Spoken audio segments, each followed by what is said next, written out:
Hello, time for another Man in Gray book review. Today's book is The Divine Comedy, the New Translation by Dante Alighieri, translated from Italian by Gerald J. Davis. The original work was published in 1320. This translation is from 2021, published by Insignia Publications. It's 356 pages. Before I discuss this particular edition of the Divine Comedy, this translation, I want to give a little background about the work itself for those who aren't familiar with the Divine Comedy. The Divine Comedy is a long, epic poem in 100 chapters or cantos. There's a opening canto, an introduction, and then there's 33 cantos set in hell, the Inferno. Then there's 33 cantos set in purgatory, purgatorio, and then a final set of 33 cantos set in heaven, Paradiso. So it's a grand tour of the spiritual universe as it was known in the Middle Ages. Now, when the poem begins, Dante is facing a midlife crisis. Dante was a politician and diplomat in Florence, the city-state of Florence, which at the time was one of the most powerful cities in the world, famous for art and various architecture and various other things. But Dante got in the outs with, or his political enemies basically took over the city. And so he got in the outs with the people that were in charge, and they forced him into exile and seized his property, and they threatened him with execution if he ever tried to return to Florence. So his whole career as a diplomat and politician was destroyed, and he was forced to flee outside of Florence.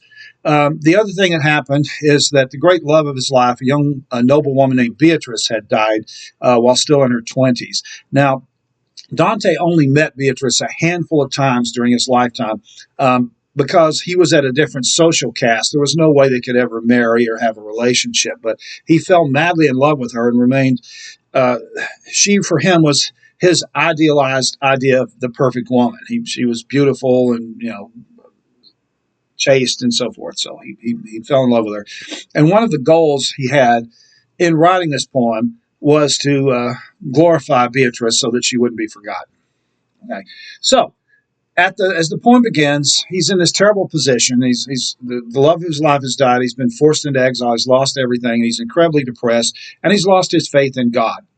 And he's literally lost in a wilderness, and he's faced with two wild beasts on each side of him. These are, of course, metaphors for his spiritual isolation. But fortunately for Dante, Beatrice up in heaven looks down on Dante, takes pity on him, and realizes that unless he repents and comes to embrace God again, if he dies like this, he's going to go to hell.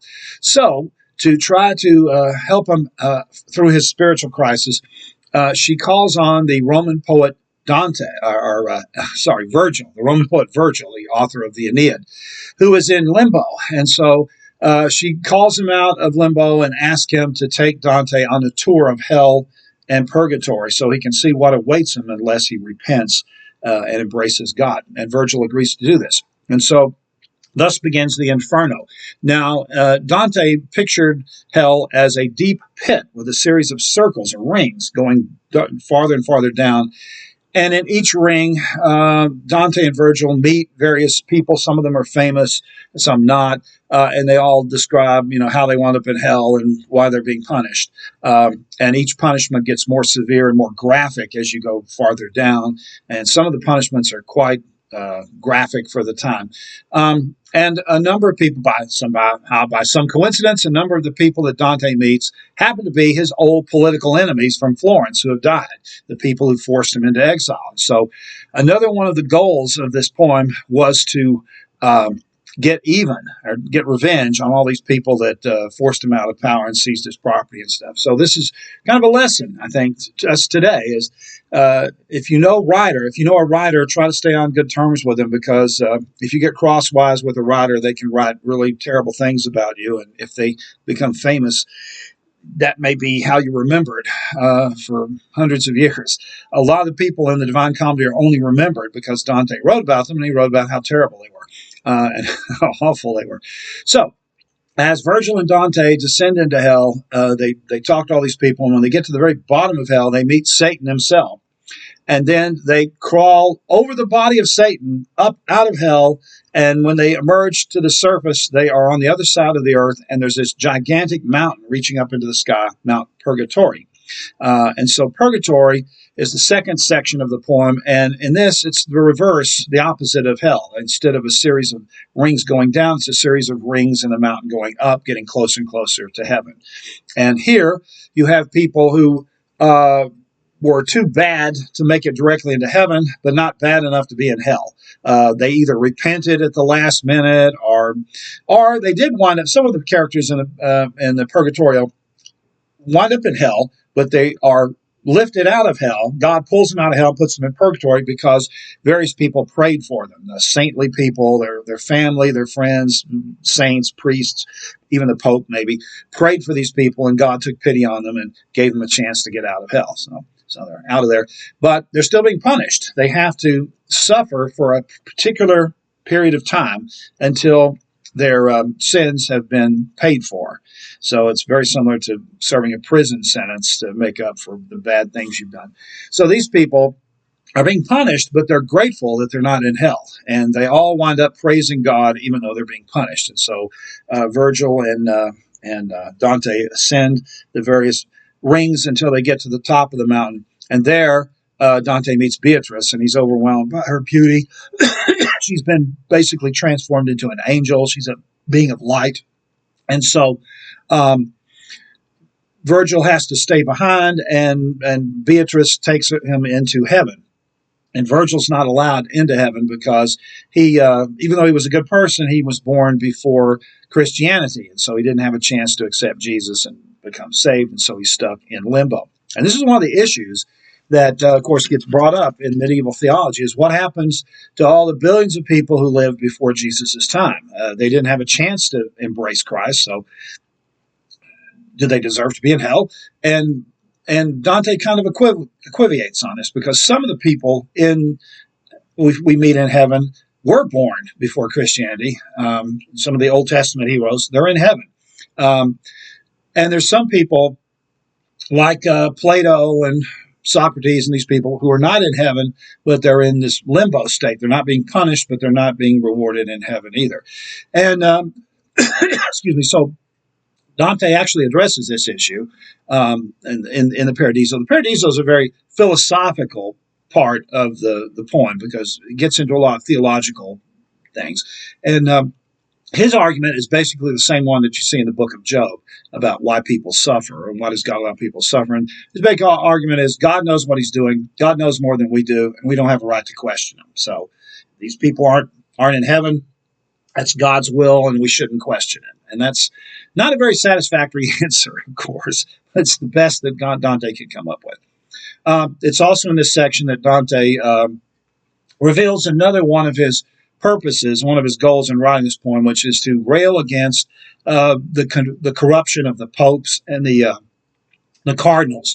One of the things that got Dante in trouble was his criticism of, criticism of the pope that was in charge at the time, and various priests for selling indulgences. Indulgences, you could buy an indulgence, and you could either get out of purgatory faster, or you could go directly to heaven instead of going to purgatory or something like that. It was a way for rich people to kind of get a shortcut into heaven.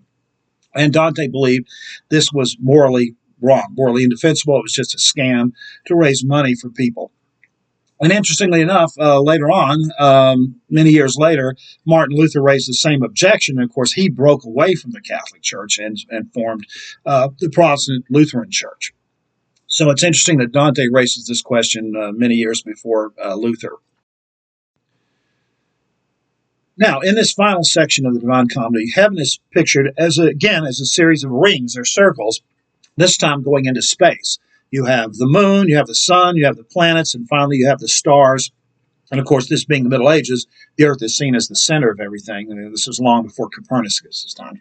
So Beatrice and Dante go up the various rings, getting closer and closer to heaven, the closer they get. And again, they meet various saints and famous people, and they all talk about how great God is and how blessed he is and so forth. And Dante loses his doubt and embraces God, and and Jesus, and gets his faith back. And at the very end, he's overwhelmed by the glory of God and is struck blind temporarily, but then he gets his sight back. And he's returned to earth, and then he has this determination to write about what he's seen to help other people. Now, the final goal that Dante had in writing this poem was to try to convince the powers back in Florence to allow him back to return to his hometown, because he wrote this entire poem while he was in exile. And though the poem became very popular, he wrote it in Italian rather than in Latin because he wanted to reach the biggest audience possible. And the success of the Divine Comedy in Italian established the Italian language as an appropriate language for serious literary work. This is, as I said, is the first major literary work, or the greatest, considered the greatest literary work in Italian, and it's the first really great literary work in Italian rather than in Latin. But it didn't work because the powers that be in Florence refused to let Dante return, and he wound up dying in exile. But he did achieve fame, right? A lasting fame. Dante's poem has been remembered and read ever since. Now, this particular translation is a prose translation. This was originally written in poetry, in a form of poetry where it's in sections of three lines where the first and third lines rhyme, and the second line rhymes with the first line of the next section. So they're all connected. It's very ingenious and very difficult to pull this off, where you have rhymes alternating down the page as you read. So this is a prose translation, so you miss the intricacies of the poetry there. If you want to get an English translation that does try to capture the poetic flow, the classic translation by Henry Wadsworth Longfellow would do that. There's also a poetic free verse translation by John Charity, which is also very popular. But I think doing a prose translation makes it easier to read. He also, Davis in his translation, avoids the footnotes. He tries to explain who these people are in the prose translation, so you don't need footnotes. So this means that the translation isn't as literal as a verse translation, but you don't have to stop and read a bunch of footnotes to figure out who's this person, because as you read the poem itself explains who these people are and what their relationship is to Dante and why he's talking to them and what they did and so forth. So he incorporates the footnotes basically into the poem itself, which makes it a little easier to read. I found this translation to be quite readable. It's an enjoyable translation. If you've read the Divine Comedy and other translations, Longfellow's or others, you may enjoy this because it's I think a more modern translation, one that's a little more easy to understand. I've always found that the first two sections, Inferno and the Purgatory are more interesting. I always felt that the heaven was kind of boring and it's kind of a slog to get through.